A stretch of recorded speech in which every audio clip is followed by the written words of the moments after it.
Hi hello friends, welcome back to my channel. ನಾನಿವತ್ತು ನಿಮಗೆ ತೋರಿಸ್ಕೊಡ್ತಾ ಇರೋಂಥದ್ದು ಒಂದು 5 to 10 ಮಿನಿಟ್ಸಲ್ಲಿ ಬೆಳಿಗ್ಗೆ ಮಾರ್ನಿಂಗ್ ಟಿಫನ್ಗಾಗಿರ್ಬೋದು ಅಥವಾ ಮಧ್ಯಾಹ್ನ ಊಟಕ್ಕಾಗಿರ್ಬೋದು 5 to 10 ಮಿನಿಟ್ಸಲ್ಲಿ ಮಾಡ್ಕೊಳ್ಳೋ ಅಂಥ ಟೊಮೊಟೊ ರಸಮ್ ತೋರಿಸ್ತಾ ಇದ್ದೀನಿ. ತುಂಬ ಈಸಿಯಾಗಿ ಮಾಡ್ಕೋಬೋದು. ಹಾಗೆ ಯಾರೆಲ್ಲ ನನ್ನ ವೀಡಿಯೋಸ್ ನೋಡ್ತಾ ಇದ್ದೀರಾ, ದಯವಿಟ್ಟು ಸಬ್ಸ್ಕ್ರೈಬ್ ಮಾಡ್ಕೊಂಡು ನೋಡಿ. ಹಾಗೆ ಒಂದು ಲೈಕ್ ಮಾಡಿ, ಶೇರ್ ಮಾಡಿ. ಸಾಂಬಾರು ಟೇಸ್ಟ್ ರಸಮ್ ಹೇಗಿತ್ತು ಅಂತೇಳಿ ನನಗೆ ಕಮೆಂಟ್ ಮಾಡಿ ತಿಳಿಸಿ.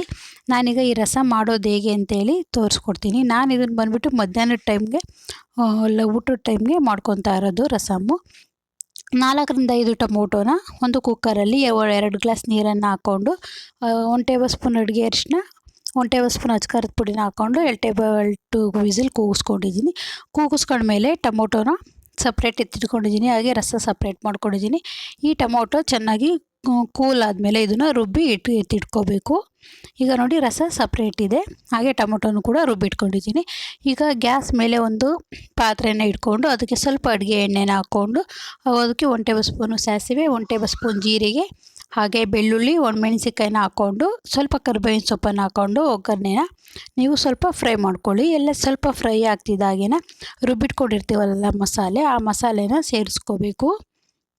ಇದಕ್ಕೆ ನಾನು ಯಾವುದೇ ರೀತಿ ನೀರನ್ನು ಸೇರಿಸ್ತಾ ಇಲ್ಲ. ಬೇಯಿಸ್ಬೇಕಾದ್ರೆ ಏನು ನೀರು 1.5 ಗ್ಲಾಸ್ ನೀರು ಸೇರಿಸ್ಕೊಂಡಿದ್ನಲ್ಲ, ಅದೇ ನೀರಷ್ಟೇ. ನೋಡಿ, ರುಬ್ಬಿಟ್ಕೊಂಡಿರೋಂಥ ಮಸಾಲೆ ಹಾಕಿ ಮತ್ತು ಬಸ್ತಿಟ್ಟಿದ್ನಲ್ಲ ರಸ ಸಪ್ರೇಟು, ಆ ರಸನೂ ಕೂಡ ಸೇರಿಸ್ಕೊತಾ ಇದ್ದೀನಿ.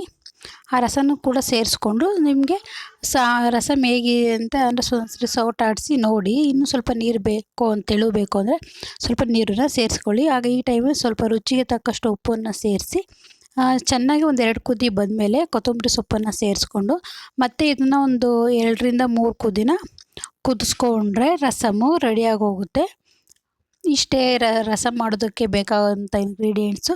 ತುಂಬ ಬೇಗನೆ ಆಗಿಬಿಡುತ್ತೆ. ನೀವು ಕೂಡ ಒಂದು ಸರಿ ಟ್ರೈ ಮಾಡಿ. ರಸಮ್ ಟೇಸ್ಟ್ ಹೇಗೆ ಬಂದಿತ್ತು ಅಂತ ತಿಳಿಸಿ. Thank you for watching videos.